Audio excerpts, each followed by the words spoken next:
The smell of roasted coffee beans and fresh pastries used to make my mornings feel lighter, but that day it only made the silence heavier.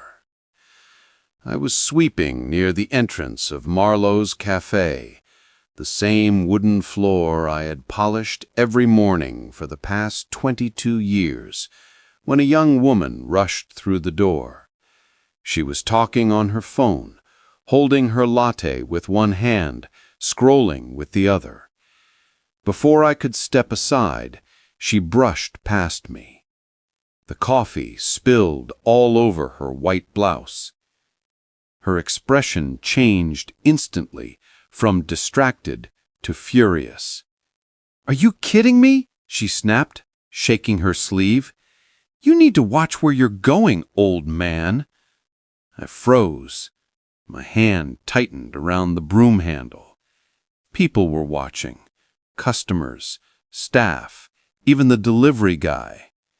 I opened my mouth to apologize, but she didn't let me.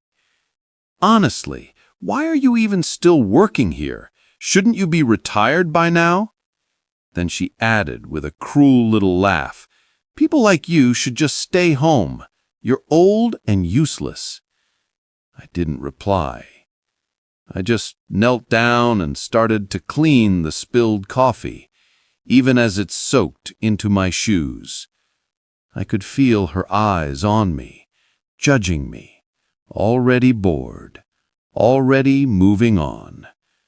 But I wasn't angry, not really. I was tired. At 67, you stop expecting kindness from strangers. You just hope for silence. What she didn't know was that life has a way of bringing lessons to those who believe they're above learning, and hers was coming sooner than she thought. My name is Samuel Porter, and for most of my life I've been easy to overlook, not in a tragic way, but in that quiet way people stop noticing when you keep showing up and doing things right. When you're young, invisibility feels like a wound. When you're older, it can feel like shelter. Every morning, before the city is fully awake, I walk the 3 blocks from my small apartment to Marlowe's Cafe. The sidewalk remembers me. The uneven slab by the bus stop, the hairline crack that runs like a river past the florist's display of wilting daisies, the lamppost whose bulb always hums before it dies. There's a stray cat at the newspaper stand I've named Buttons. He never comes when called, but he lifts his head when he hears my steps, as if to say, "You again? Good." I like arriving early. There's a holiness to empty rooms. The chairs turned upside down on the tables, the cool metal of the espresso machine, the soft breath of the refrigerator. I switch on the lights one by one, like waking stars. The cafe smells of yesterday's cinnamon and the promise of today's coffee. When I started here, Marlowe's was a family shop. Mr. Marlowe wore an apron with his name stitched in crooked blue thread.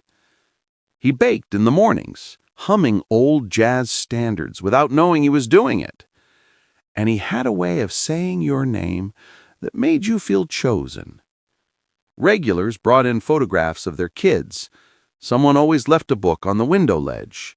Strangers became fixtures by the 3rd visit. Margaret, my wife, used to tease that I smelled like a bakery and a library at the same time. She said that's what home should smell like, warm, worn, and full of stories.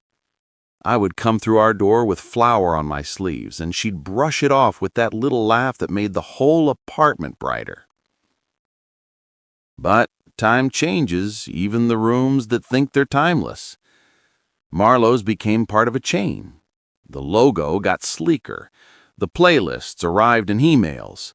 The pastry showed up in boxes and needed more thawing than loving. People say modernization is progress. Maybe that's true. but progress sometimes means sanding off the fingerprints, the corners where we left ourselves. Still, I stayed. Not because I'm afraid of change, and not because I didn't have options. I stayed because purpose is a kind of gravity, and mine keeps pulling me here. At my age, routine isn't a cage, it's the scaffolding that holds you upright. I come in an hour before anyone else. I wipe the tables with small, even circles so the wood keeps its soft shine. I polish the cutlery until the curves of the spoons hold a quiet version of my face. I refill the sugar jars, all at the same line. Not because anyone measures, but because I do. I line up the chairs so the legs don't wobble, and I sweep the corners no one photographs. Sometimes I talk to Margaret while I work. Not out loud, just in the pocket of silence between the hum of the fridge and the first hiss of steam. "Dignity isn't in what you do, Sam," she used to say. "It's in how you do it." And when my back complains or my hands feel stiff, I hear her, and I stand a little straighter, like she's smoothing out the creases of my day. By the time the young staff arrives, the room is dressed and ready. They come in with the weather still on their shoulders, earbuds in, voices bright, phones flashing. They move quickly, and I don't begrudge them the speed. There's a music to it, a lot of life at once. Most of them call me Old Sam. It isn't cruel, it's shorthand. The same way the espresso machine is Marlene, because she's temperamental, and the corner table by the window is Grace's seat, though Grace moved away 3 years ago. Names make things part of the room. I still write some things down on paper. The new system wants everything in the tablet, but paper asks you to think with your hands. Besides, the tablet doesn't remember the little notes I leave myself. Mrs. Alvarez likes extra foam. Don't forget to ask Tom about his biopsy. Fix the wobble on table 7. Paper has patience. It lets a thought sit down. 6 years ago, the phone rang before dawn. It cut my life into before and after. After Margaret, mornings became heavier. I kept moving because moving is how you keep from breaking.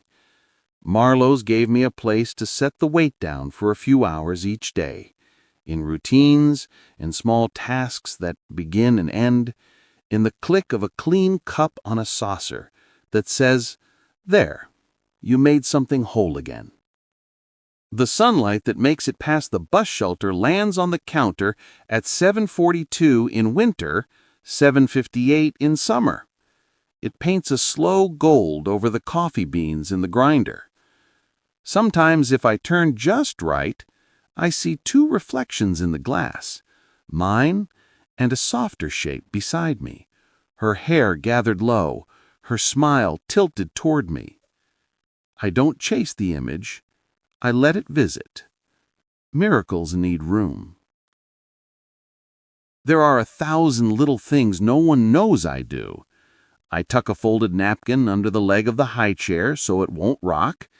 I check the door's brass handles for fingerprints, because the first thing a customer touches should feel cared for. I keep a bandage in my apron pocket because knives are honest and hands are forgetful. I switch the squeaky salt shakers with the quiet ones so the lunch crowd doesn't have to hear a squeal over their stories. People think the big gestures carry the world. I think it's the small ones, the ones that don't trend, the ones no one praises because they didn't see you do them. The younger staff move like the future is guaranteed. They are beautiful in their certainty. They will learn, as we all do, that mornings are fragile, that a single hour can walk in and take your map away. I don't tell them that. I let them have their speed. We each get the truth when we're ready to carry it. Every now and then a customer notices. "You've been here forever," they say, smiling as if I'm part of the decor. "Almost," I answer. "What keeps you?" And I say the truest thing I know: belonging. Because belonging is the opposite of being useful. Useful is a job description. Belonging is what happens when a room remembers your footsteps and you remember its morning light. By the time the open sign clicks on, the grinders are ready, the cups are warm, the floor holds no dust, and the chairs wait like patient friends. The city outside begins to speak in bus brakes and shoe leather. Someone laughs. Someone curses. A siren drifts by without urgency. I take one sip of black coffee, no sugar, no milk, and let it sit on my tongue. It tastes like the first line of a favorite book you've read 100 times, familiar enough to be safe, new enough to be worth reading again. I tie my apron, smooth it down, and stand at the door a second longer than I need to, watching the street through the glass. Then I unlock it. Another day begins, and I begin with it. She arrived one Monday morning, heels clicking across the tile, perfume sharp enough to announce her before she spoke.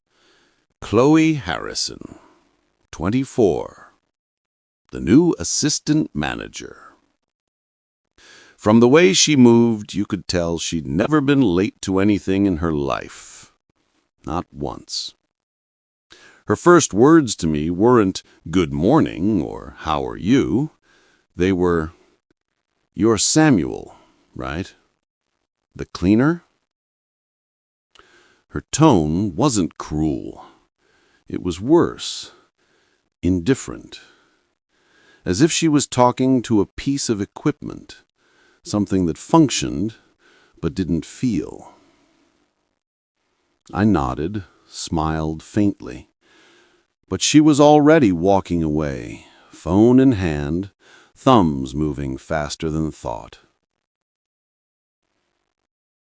The first week, she rearranged the storage room twice and made a color-coded chart for milk expiration dates. The second week, she began holding team briefings at 8 sharp, even though the cafe didn't open until 9. By the third week, she'd found a rhythm, and I had become part of the background noise. Every day, she would remind me that I was too slow. "Sam, you've got to speed it up." "Sam, that's not how we do it anymore." And my personal favorite, "Sam, maybe you should think about retiring." She said it with that mix of concern and superiority young people use when they think they're helping. But it wasn't the words that hurt. It was the certainty. The way she looked at me and saw only what was left of a man, not what had built him. I could have answered her. I could have told her about the first Marlowe's, the one that smelled of real butter and stories. I could have told her how I taught 3 managers before her to make coffee worth remembering. But I didn't. Because I had learned long ago, not every truth needs a witness to be real. Still, I watched her. Behind her confidence, there was something fragile. Her hands trembled slightly when she was nervous. She laughed too loudly when the regional manager stopped by, the kind of laugh that begged for approval. She had a checklist for everything, except peace. One evening, after a long day, she stayed late, pacing between tables with her tablet glowing in the dim light. The others had gone home, I was wiping the counters when she dropped a small leather notebook. It landed open, pages full of scribbles and timelines, goals, achievements, numbers. At the bottom of one page, written faintly in pencil, I saw, "Don't fail like Mom did." I froze. Not out of curiosity, but out of recognition. That sentence, the way it carried both love and fear, was something I understood too well. I closed the notebook gently and placed it on the counter. She didn't notice. She was already gone, the echo of her heels fading into the night. The next morning, I arrived early, as always, and left the notebook neatly on her desk. When she saw it, she barely looked up from her phone. "Thanks, old man." Then she went back to typing. I smiled, not at her words, but at how time teaches. Because one day she'd realize something all of us eventually do. The loudest confidence often hides the deepest doubt. And when that day came, I hope she'd remember there was once an old man who never argued with her, not because he didn't have words, but because he understood she wasn't ready to hear them yet. Some lessons need silence to grow.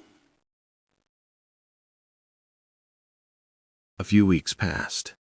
The city slipped from autumn warmth into the kind of cold that sits in your bones. The sky was a dull gray, the kind of color that forgets how to change. Inside Marlowe's cafe, things were busier than ever, not because of customers, but because of Chloe. She had a plan for everything: charts, timers, a new digital tracking system for milk frothing efficiency. The girl could measure oxygen if she thought it would improve productivity. She called it streamlining. But to me, it felt like the soul of the place was being flattened into a spreadsheet. I watched quietly, doing my work as I always did. Every now and then she'd scold me for being old-fashioned, but I'd just smile and keep polishing the brass handles. Then, one morning, she burst through the door earlier than usual, coat half on, phone pressed to her ear, panic already in her voice. "Everyone, listen up," she shouted, clapping her hands. "We've got a surprise corporate inspection this Friday. Mr. Whitaker himself is coming." The air seemed to freeze. Even the espresso machine hissed and fell silent. We all knew what that meant. One bad report, and this store could be shut down. From that moment, Chloe became a storm. Orders flew like arrows. "Clean the glass. Check the receipts. Where's the new promotional sign?" The cafe turned into a factory of panic. She redid every report twice. She stayed late, fixing what was already fixed. When I offered to help, she brushed me off. "No offense, Sam, but this is corporate-level stuff. You wouldn't understand." I didn't say a word. I'd heard that kind of line before. The polite cruelty of youth. They don't mean to wound. They just can't imagine you've already been where they're trying so hard to go. By Friday, the cafe smelled more of disinfectant than coffee. Chloe had everyone in matching aprons and forced smiles. Even the chalkboard menu had been rewritten twice because, in her words, corporate people like consistency. I was at the door, polishing the brass handles again. It was habit, a steady thing before the storm. When Chloe saw me, she rolled her eyes. Sam, seriously, no one cares about that old stuff anymore. Focus on the coffee machines. I just smiled. Maybe they do, and kept polishing.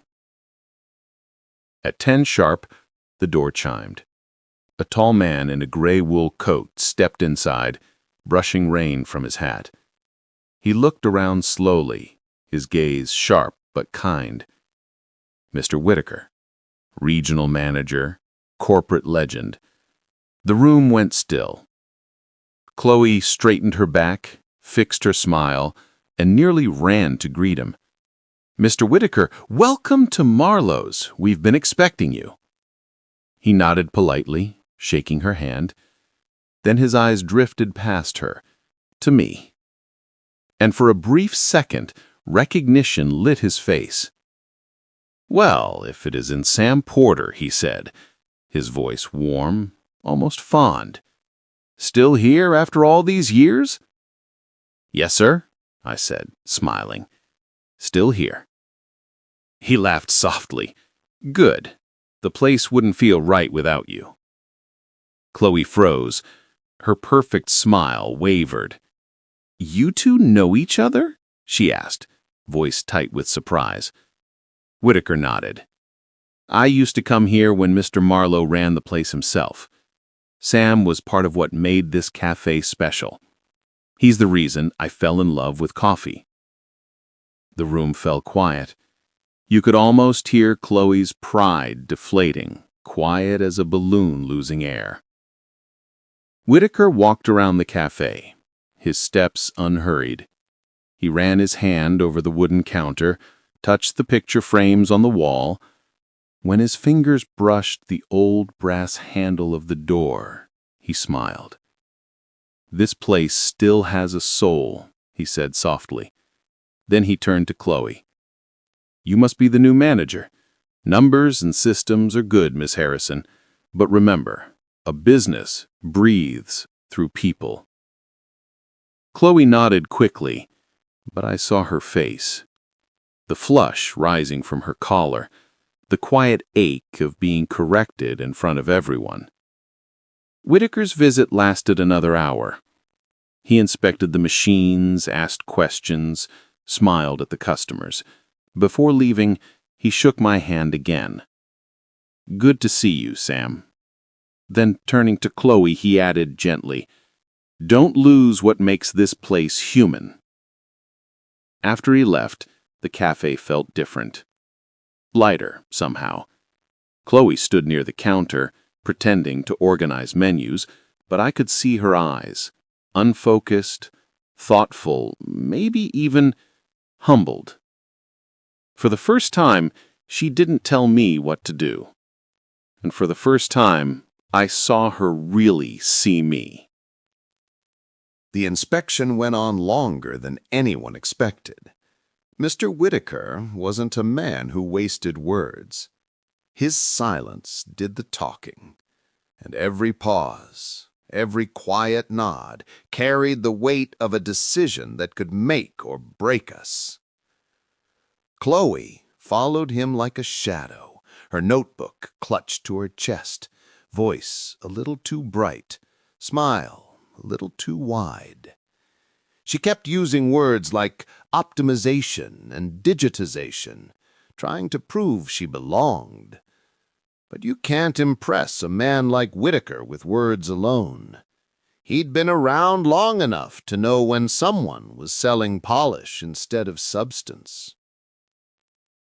He stopped near the counter, running his hand over the surface. His eyes landed on the old framed photo, Mr. Marlowe standing proudly beside the first espresso machine. "That was a good year," he murmured. Then he turned to Chloe. "Tell me," he said, "do you still keep the original recipe ledger?" The color drained from her face. The ledger?" she stammered. "Yes," Whitaker said. "The handwritten one, Mr. Marlowe's old notes. Every branch is supposed to keep it safe." Chloe blinked rapidly, searching her tablet as though the answer might appear on the screen. I don't know where that is. I thought everything had been digitized. Whitaker's brow furrowed. It's supposed to be archived right here, behind the counter. He looked around, waiting. The room went still. You could almost hear Chloe's heartbeat. That's when I stepped forward. I've got it, sir. All eyes turned toward me. I kept it after the last renovation. Didn't feel right to throw something like that away. I walked to the bottom drawer, the one everyone forgot existed, and pulled out the old brown leather book. The spine was cracked, the corners curled, and it smelled faintly of coffee and thyme. When I placed it in his hands, Whitaker smiled like he was holding memory itself. "Good man," he said softly. "This is what history looks like." He turned to Chloe, his voice still gentle but firm. "You can't build a future if you don't understand the past." Her cheeks flushed red. She nodded quickly, eyes down, pretending to study her notes. But I could see the truth. She wasn't embarrassed about the mistake. She was embarrassed that she'd dismissed the one person who could have helped her avoid it. For the rest of the inspection, she barely spoke. Her voice, once sharp as a bell, had softened into whispers. When Whitaker left, the cafe remained silent. The air felt heavy, like the space between thunder and rain. The other employees scattered quietly, eager to disappear from the awkward quiet. Chloe stood alone by the counter, one hand gripping the edge as though it could steady her. But after a moment, I heard her voice, soft and hesitant. "You didn't have to do that," she said. I looked up. "Do what?"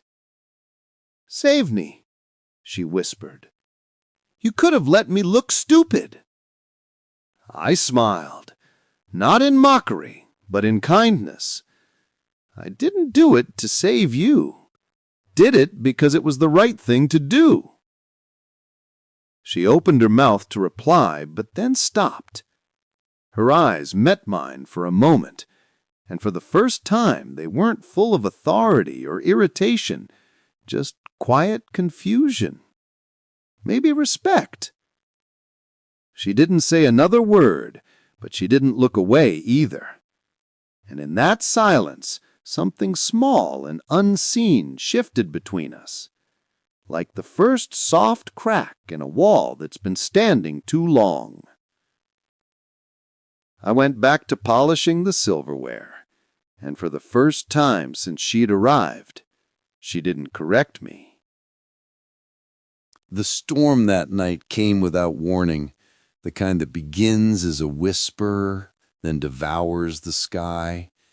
By 6 o'clock, rain was pouring down in sheets, turning the street into a mirror of headlights and trembling reflections. Inside Marlowe's cafe, we were one of the few places still open. People huddled at tables with damp coats, steam rising from their cups. The lights flickered. The air smelled of rain and espresso. The hours stretched, and thunder rolled outside like distant drums. A group of soaked commuters came in, laughing nervously as they shook off their umbrellas. I handed them towels, wiped the floor, and noticed something. A slow drip from the ceiling, near the espresso machine. At first it was nothing, just a faint plink every few seconds. But then another, and another. The water was trickling down the wall, dangerously close to the power outlet. I felt a pinch of alarm in my chest. "Chloe?" I called gently. She didn't hear me. Her earbuds were in, music faintly leaking from them. So I raised my voice. "Chloe?" She turned, pulling one earbud out. "What?"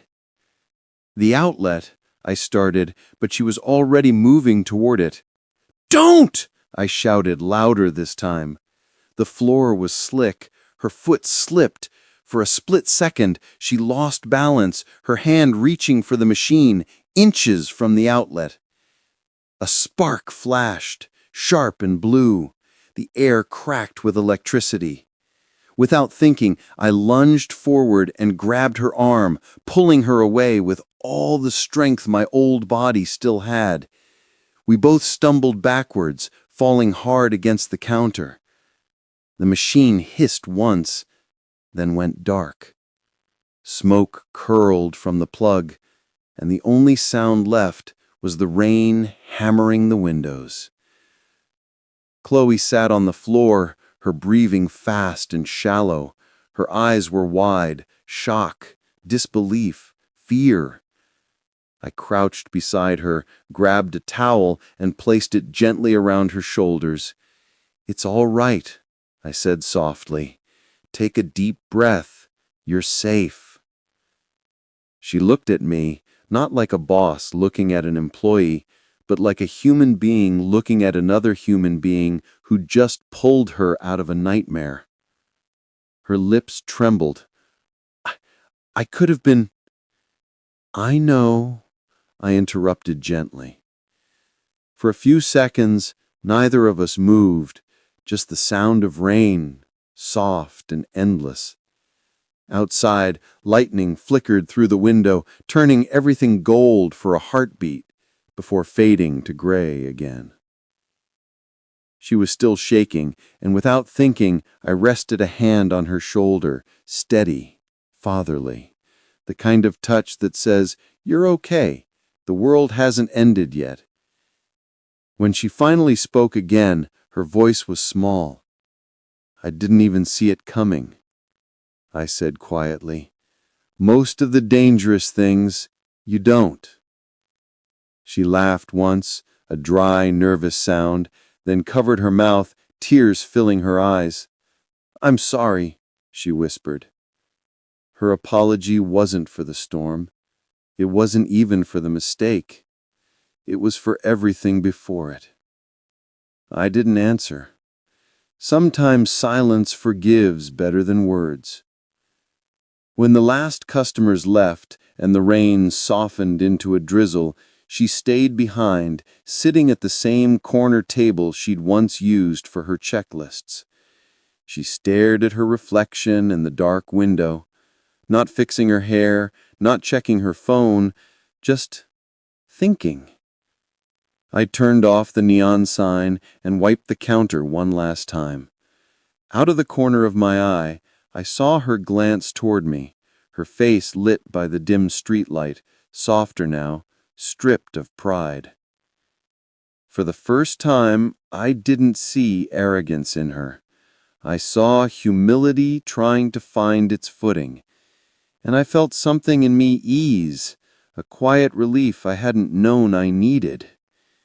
Because sometimes the hardest hearts don't need punishment, they just need a moment when the noise finally stops and the truth can be heard.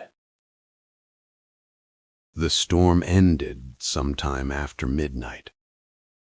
By morning, the world outside looked washed clean. Rainwater still dripping from rooftops, the air heavy with that smell only storms can leave behind.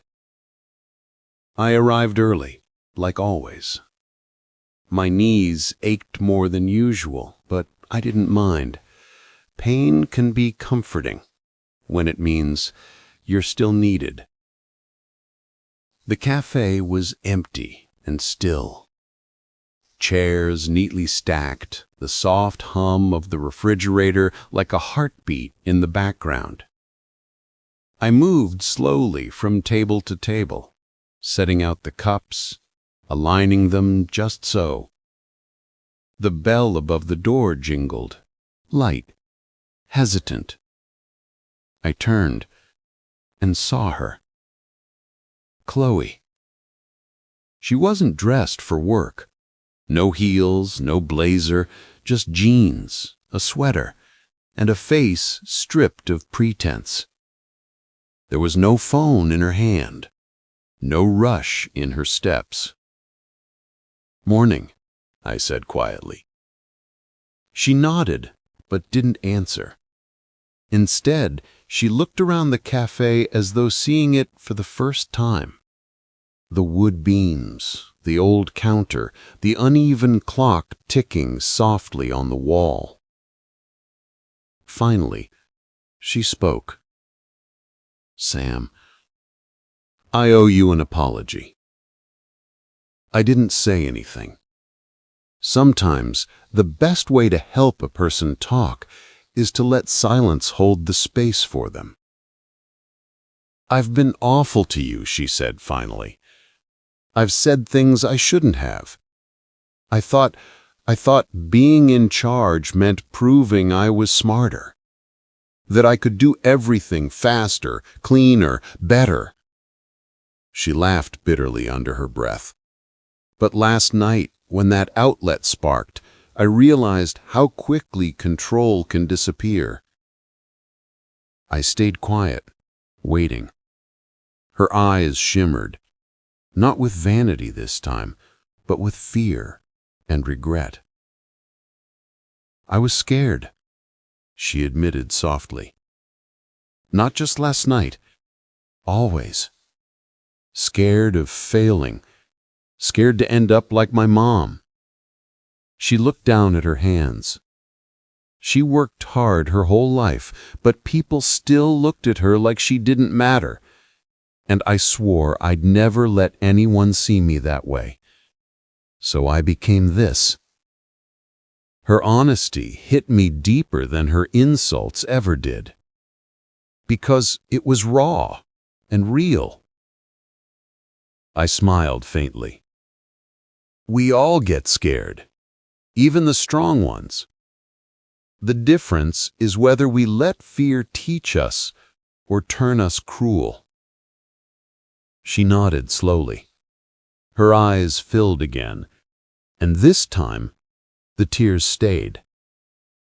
"I never listened to you, and still you help me. Why?" "Because kindness isn't a favor, it's a choice.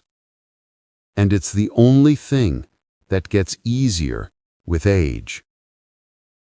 She laughed quietly, a trembling sound between relief and disbelief. "I've got a lot to learn." We all do, every day. For a long moment, neither of us spoke. We just listened to the faint tick of the clock, the rain dripping outside, the coffee brewing slowly behind us. The cafe felt lighter somehow, alive again. Then she said, almost shyly, "Can I make you a cup of coffee?" I chuckled. "You think you can handle it my way?" Her smile, small but real, answered for her. "I'll try." She moved behind the counter with awkward grace, measuring the grounds carefully, just as I'd taught so many before her. And when she handed me that steaming cup, her hand was steady. We sat at a corner table, facing the window. No ranks, no roles, no armor, just two people sharing the same quiet morning, the kind that feels like forgiveness. Sometimes redemption doesn't come in grand gestures or public apologies. Sometimes it's just coffee shared between two people who finally understand each other. And that morning, with the light breaking gently through the glass, I knew the storm had done its work. Months passed, and Marlowe's cafe began to feel different. Not because of new furniture or new faces, but because of something quieter, something human.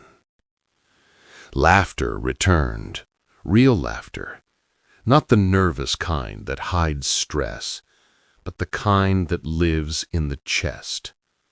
Customers lingered longer, and even the old clock on the wall seemed to tick more kindly. And at the center of it all was Chloe. She'd changed, still driven, still focused, but the sharp edges had softened. She started noticing things she'd never paid attention to before.